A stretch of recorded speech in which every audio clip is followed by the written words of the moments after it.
Welcome to Suman TV. నేను మీ Suman TV. నేను సుబ్బారావు గారు చేసేటువంటి సిరీస్లో దేని మీదన్నా సరే అవేర్నెస్ అనేది పేరెంట్స్ కలిగి ఉండాలి అనేటువంటి విషయం. ప్రవర్తన వల్ల కావచ్చు, లేదంటే మానసికంగా కావచ్చు, పిల్లలు ఎక్కడ దెబ్బతింటున్నారు అనేటువంటి దానికి రెగ్యులర్గా డిస్కషన్స్ నేను సుబ్బారావు గారు మాట్లాడుకుంటున్నాము.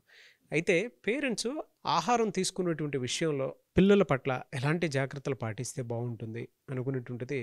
అండ్ రెగ్యులర్గా స్కూల్లో సుబ్బారావు గారు ఏం చూశారు, ఆ ప్రాక్టికల్ ఎక్స్పీరియన్స్ ఒకసారి చెప్తారు. ఎలాంటి ఫుడ్ ఇస్తే బాగుంటుంది అనేటువంటిది ఆయన మాటలోనే తెలుసుకుందాం. నమస్కారం సుబ్బారావు గారు. నమస్తే అండి నాగరాజు గారు. సో పిల్లలు మీరు చూస్తే అంటే దేనికి ఎక్కువ అడిక్ట్ అయిపోతున్నట్లు మీరు భావించారు? ఏ పిల్లవాడికైనా సరే మొట్టమొదట అవసరమైనటువంటిదండి ఫిజికల్ హెల్త్ అండి. సో ఫిజికల్ హెల్త్ తర్వాత మెంటల్ హెల్త్, ఆ తర్వాత ఎడ్యుకేషన్. సో ఈ ఫిజికల్ హెల్త్ విషయంలో మనం ఆలోచించినప్పుడు, ఈ రోజున మనం చూసినప్పుడు ప్రతి పేరెంట్స్ కూడా ప్రతి పిల్లలకి కూడా ఉజ్వలమైనటువంటి భవిష్యత్తు అందించాలి అని అనుకుంటారు, సౌకర్యాలు ఇస్తారు. కానీ సౌకర్యాలు ఉన్నప్పటికీ కూడా పిల్లలకు వచ్చేటువంటి అలవాట్లు మాత్రమే ఉజ్వలమైనటువంటి భవిష్యత్తును అందిస్తాయి అనేది నేను చెప్పేటువంటి అంశం అండి. సో అలవాట్లు సరిగా లేనప్పుడు ఉజ్వలమైనటువంటి భవిష్యత్తు ఎన్ని సౌకర్యాలు ఉన్నా సరే అందదు అనేటువంటిది. సో ఈ కాంటెక్స్ట్లో నా అబ్జర్వేషన్స్ ప్రకారం, చాలామంది పిల్లల్ని చూసినటువంటి అబ్జర్వేషన్ ప్రకారం ఈరోజు ఒక పదం గురించి నేను చెప్పబోతున్నానండి. ఈ పదం 1950లో మైక్రోబయాలజిస్ట్ మైకేల్ జాకబ్సన్ అనేటువంటి ఆయన కనిపెట్టినటువంటి పదం అండి. ఈ పదం ఎంత ప్రమాదకరమైనటువంటిది, ఎంత గొప్పది అని అంటే ప్రపంచంలో ఈరోజు ఉన్నటువంటి ఆరోగ్యాన్ని అలా షేక్ చేస్తున్నటువంటి పదం అదే జంక్ ఫుడ్ అండి. ఇది చేసేటువంటి గమ్మత్తు, లేకపోతే ఇది చేసేటువంటి చిత్ర విచిత్రాలు మనం ఏదైతే మొట్టమొదటిగా పిల్లలకు అందించాలనుకుంటున్నామో ఫిజికల్ హెల్త్ చాలా దారుణంగా దెబ్బతీస్తుందండి. అసలు జంక్ అంటే ఏంటండి? జంక్ అంటే చెత్త అని అర్థం అండి. జంక్ ఫుడ్ అంటే చెత్తతో కూడినటువంటి పదార్థం అని. అసలు ఫుడ్ అంటే ఏంటండి? అసలు ఫుడ్ ఎందుకు తీసుకోవాలి మనం అని ఆలోచించినప్పుడు, ఫుడ్ అనేటువంటిది మనం తీసుకుంటే ఇక్కడి నుంచి లోపలికి వెళ్ళి డైజెస్టివ్ సిస్టమ్కి వెళ్ళి అది అక్కడ ఉన్నటువంటి చర్య ప్రతిచర్యలకు అనుగుణంగా అందులో ఉన్నటువంటి శక్తి రిలీజ్ అయ్యి మన బోన్స్ కానివ్వండి, మజిల్స్ కానివ్వండి, మన బాడీలో జరిగేటువంటి ప్రతి ఫంక్షన్కి కావలసినటువంటి ఎనర్జీని ఇస్తూ ఫైనల్గా కాగ్నిటివ్ ఫంక్షనింగ్ని బ్రహ్మాండంగా చేసేటువంటిది ఫుడ్ అండి. కానీ జంక్ ఫుడ్ విషయానికి వచ్చేటప్పటికి ఏం జరుగుతుందండి? జంక్ ఫుడ్ అంటే అసలు ఏమిటి? Excessive sugar, excessive fat, excessive salt, ఇవి ఉంటూ అత్యధిక క్యాలరీలు కలిగినటువంటి ఫుడ్ ఏదైతే ఉందో దాన్ని మనం జంక్ ఫుడ్ అంటామండి. సో మరి ఇది ఇవ్వటం వల్ల న్యూట్రిషనల్ వాల్యూస్ తగ్గిపోతుంది. ఇప్పుడు మనం చెప్పినటువంటివన్నీ కూడా అత్యధిక మోతాదులో ఉండటం అనేటువంటిది ఇక్కడ జరుగుతుంది. జనరల్గా pizza, burger, bread, white bread, ఇలాంటి అంశాలు ఏదైతే ఉంటాయో ఇవన్నీ కూడా మనం పానీపూరి, సో ఇవన్నీ కూడా మనం జంక్ ఫుడ్ కింద మనం తీసుకుంటుంటాం. దీనితో పాటుగా బయట నుంచి వచ్చినటువంటి ఫుడ్స్ మాత్రమే కాకుండా కేక్స్ కానివ్వండి, పేస్ట్రీస్ కానివ్వండి, ఇవే కాకుండా మన ఇండియన్ ఫుడ్స్లో ఉన్నటువంటి సమోసా, ఆలు బోండా, పరోటా, పానీపూరి, సో ఇలా రకరకాల వంటకాలు ఇవన్నీ కూడా జంక్ ఫుడ్ ఖాతాలోనే ఉన్నాయి అనేటువంటిది సుస్పష్టం అండి. సో మరి దీనివల్ల జరిగేటువంటి నష్టాలు ఏమిటి, పిల్లలకు జరిగేటువంటి నష్టాలు ఏమిటంటే ఎవరిని అడిగినా సరే మొట్టమొదటి ఏం చెప్తారంటే ఒబిసిటీ అని చెప్తారు.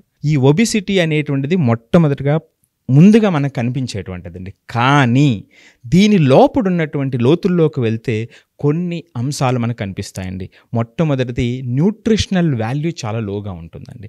ఎప్పుడైతే న్యూట్రిషనల్ వాల్యూ లోగా ఉంటూ మనం ఇంత తిన్నా సరే, పిల్లలకి ఇంత పెట్టినా సరే క్వాంటిటీ ఉంటుంది తప్ప దాంట్లో క్వాలిటీ లేకపోవటం వల్ల వాళ్ళ గ్రోత్ అండ్ డెవలప్మెంట్కి మొట్టమొదటిగా జరిగేటువంటి నష్టం అండి.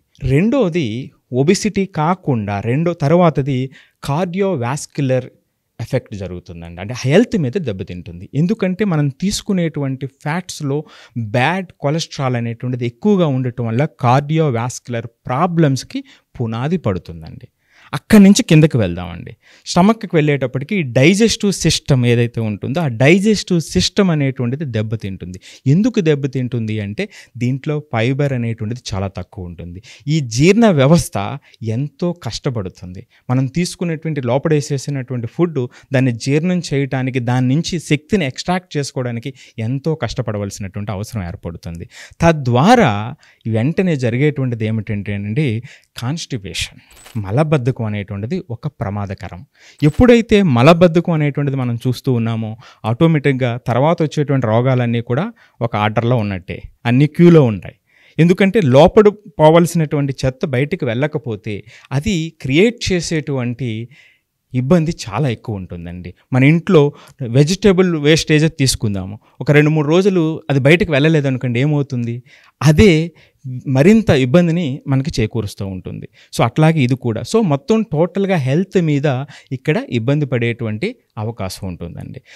అక్కడి నుంచి ఎప్పుడైతే ఈ కాన్స్టిపేషన్ ఇది ఏదైతే మొదలైందో తర్వాత వచ్చేటువంటి రోగాలకి ఇది పునాది అవ్వటమే కాకుండా ఉదయాన్నే వీటితో ఉన్నటువంటి వాళ్ళు మెంటల్గా కూడా వాళ్ళు స్ట్రాంగ్గా ఉండలేరు. సో మెంటల్గా కూడా వాళ్ళకి మూడ్ స్వింగ్స్ రావటం కానివ్వండి, ఓవరాల్గా హెల్త్ మీద ఇబ్బందికరమైనటువంటి పరిస్థితి ఏర్పడుతుంది. ఇది ఎందుకు ఏర్పడుతుంది అంటేనండి వీటిలో సోడియం కంటెంట్ కూడా చాలా ఎక్కువ ఉంటుంది. ఇది హై బ్లడ్ ప్రెషర్ కూడా దారితీస్తుంది. సో ఇవి రోజువారీ అక్యుములేట్ అయ్యి క్రానిక్ డిసీజెస్కి ఇది పునాది అవుతుంది అనేటువంటివి చాలా సంస్థలు వరల్డ్ వైడ్ చెప్తున్నాయండి. సో దాంట్లో భాగంగానే హైపర్ టెన్షన్ అనేటువంటిది ఒకటి, షుగర్ అనేటువంటిది మరొకటి, ఇవి హార్ట్ డిసీజెస్కి పునాది అవుతున్నాయి అనేటువంటి చెబుతున్నాయి. ఈ కారణంతోనే బ్రెజిల్ దేశం ఉంది కదండి, బ్రెజిల్లో 2013లోనే వీటిని పబ్లిక్ ప్లేసెస్లో అమ్మటం ఆపేశారండి. సో పబ్లిక్ ప్లేస్లో వీటిని అమ్మరు.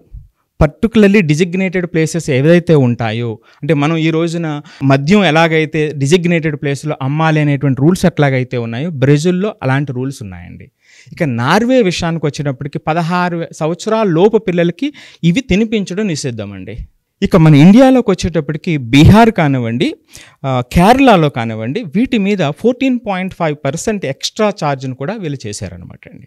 ఎక్స్ట్రా ట్యాక్స్ని వేశారు. సో ఈ విధంగా ప్రపంచంలో కొన్ని దేశాలు చాలా, జపాన్ చూస్తే జపాన్ కూడా చాలా అగ్రెసివ్గా 2008లోనే ఈ యొక్క జంక్ ఫుడ్ కానివ్వండి, ఫాస్ట్ ఫుడ్ కానివ్వండి, ప్యాకేజ్డ్ ఫుడ్ కానివ్వండి, ప్రాసెస్డ్ ఫుడ్ కానివ్వండి, ఈ 4 అంశాలు ప్రతి ఒక్కరికి కూడా అవగాహన కలగాల్సినటువంటి అవసరం ఉందండి. జపాన్లో 2008లోనే వీటి మీద చాలా రిస్ట్రిక్షన్స్ పెట్టి వాళ్ళు వీటి నుంచి బయట పడ్డారండి జపాన్లో.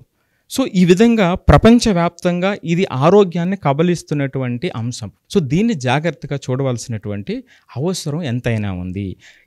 ఇక ఇండియాలోకి వచ్చేటప్పటికి మనం ఇది ఎంత పెద్దదైపోయిందంటేనండి 93% పిల్లలు వారంలో కనీసం 2 సార్లు అయినా సరే దీన్ని ఉపయోగిస్తున్నారండి. ఈ రోజున 10% పిల్లలు ఒబెసిటీతో ఉంటున్నారండి. సో ఈ ఒబెసిటీతో మాత్రమే కాకుండా ఓవరాల్గా హెల్త్ని ఇబ్బంది పెడుతున్నటువంటిది ఇది. మనం ఏదైతే లోపలికి తీసుకుంటున్నామో అది దీన్ని చాలా జాగ్రత్తగా చూడవలసినటువంటి అవసరం ఉంది.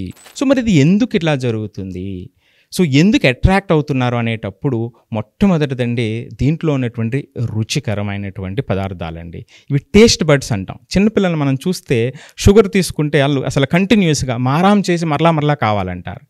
అలాగే వీటిలో ఈ ఫుడ్స్లో ఉన్నటువంటి గొప్పతనం ఏమిటంటే మన యొక్క టేస్ట్ బడ్స్ని అట్రాక్ట్ చేసేస్తాయండి. అది ఎడిక్షన్ స్థాయికి తీసుకెళ్ళిపోతాయి. సో కాబట్టి కొంతమంది, చాలా మందిలో అది కంట్రోల్ చేసుకోలేనటువంటి పరిస్థితికి రావటం మొదటి కారణం అయితే, రెండోది లభ్యత అండి. సో ఇప్పుడు మనం ఏదైనా ఫుడ్ కొనాలంటే ఎంత కష్టపడాలంటే ఏమి కష్టపడక్కర్లేదు. ఒక సెల్ ఫోన్ చేతిలో ఉంటే చాలు, వెంటనే 15 నిమిషాల్లో మీకు ఫుడ్ వస్తుంది. లేదు అంటే అలా బయటకు వస్తే 10 రకాల ఆప్షన్స్ మనకు బయటకు కనిపిస్తూ ఉంటాయి. సో వీటి లభ్యత అనేటువంటిది రెండవ కారణం అయితే, మూడవది అందరికీ పెరిగినటువంటి ఆర్థిక స్తోమత అండి. ప్రతి ఒక్కరూ కూడా ఎక్కువ స్పెండ్ చేయటం అనేటువంటిది అలవాటయ్యింది. ఉద్యోగాలు పెరగటం, ఇండస్ట్రియలైజేషను, సర్వీస్ సెక్టారు, ఇండస్ట్రీ సెక్టారు ఏవైతే పెరిగినటువంటి జీవన శైలిలో మార్పులు కానివ్వండి, వీటికి పునాది అవుతున్నాయి. దానితో పాటుగానండి ఈ రోజున నిన్ననే ఒక రిపోర్ట్ వచ్చిందనమాట. రెస్టారెంట్స్ వాళ్ళు ప్రతి ఏడాది పబ్లిష్ చేసేటువంటి రిపోర్ట్. ఇండియాలోనండి ఈ ఫుడ్ అండ్ రెస్టారెంట్ బిజినెస్ ఎంత అనుకుంటున్నారు? 5,60,000 కోట్లు అండి. ఇది 2028కి 7,70,000 కోట్లకు వెళ్తుంది అనేటువంటిది అంచనా అండి. మరి ఇంత పెద్ద వ్యాపారం అయినప్పుడు మనం టీవీలో కూడా చూసినప్పుడు కొన్ని అగ్రిగేటర్స్ కానివ్వండి, చాలామంది ఇచ్చేటువంటి యొక్క ప్రకటనలు చూస్తే అసలు ఆ ప్రకటన చూస్తేనే నోరు ఊరుతుంది. సో అవసరం లేకపోయినా వెంటనే ఆర్డర్ చేసి తినాలనిపించేటువంటి పరిస్థితి. అంటే అంత పెద్ద బిగ్ ప్లేయర్స్ ఇందులో ఇన్వాల్వ్ అయి ఉన్నారు. సో ఎప్పుడైతే వీళ్ళంతా ఇన్వాల్వ్ అయి ఉన్నారో, ఇప్పుడు చెప్పినటువంటి కారణాలు కూడా పిల్లల్ని అట్రాక్ట్ చేయటం ఆటోమేటిక్గా దానికి ఇది కూడా ఎందుకు ఇది ఇంత చెప్తున్నానంటేనండి, ప్రపంచంలో పొగాకు వల్ల చనిపోయేటువంటి జనాలు ఎంతమంది అంటేనండి 8 మిలియన్లు అండి. ఈ జంక్ ఫుడ్ వల్ల చనిపోయేటువంటి జనాభా ఎంత అనుకుంటున్నారు? 11 మిలియన్లు అండి. సో మరిది ఖచ్చితంగా దీన్ని జాగ్రత్త వహించవలసినటువంటి అవసరం ఉంది కదండి.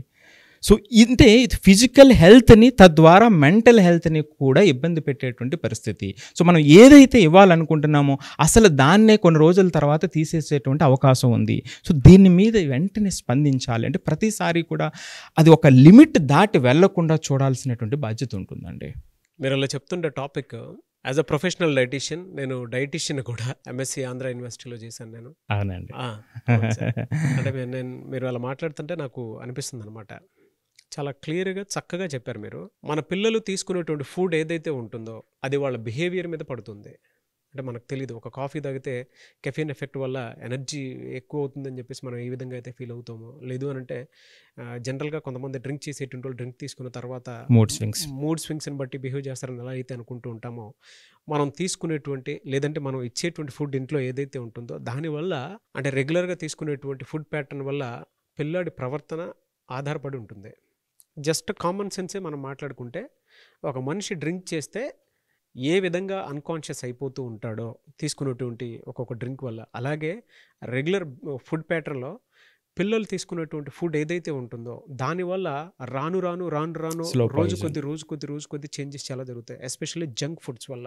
ఈ జంక్ ఫుడ్స్ ఏం చేస్తాయనంటే, మీరు ఇందా చెప్పినట్లు ప్రకటనలు అయితే మనం చూస్తాము, లేదంటే ఎల్ఈడి స్క్రీన్ మీద చూసినా, జనరల్గా సెల్ ఫోన్ స్క్రీన్ మీద చూసినా ఆటోమేటిక్గా టేస్ట్ బర్డ్స్కి అది ఎప్పుడైతే తగులుతూ ఉంటుందో, ఆ ఫీల్ ఎప్పుడైతే, అంటే మన కంటి ముందు కనిపించగానే మనకు ఆ ఎక్స్పీరియన్స్ని అంటే అనుభవించాలనిపిస్తుంది. ఫుడ్ని ఏ విధంగా అయినా సరే ఎంజాయ్ చేయాలనిపిస్తుంది.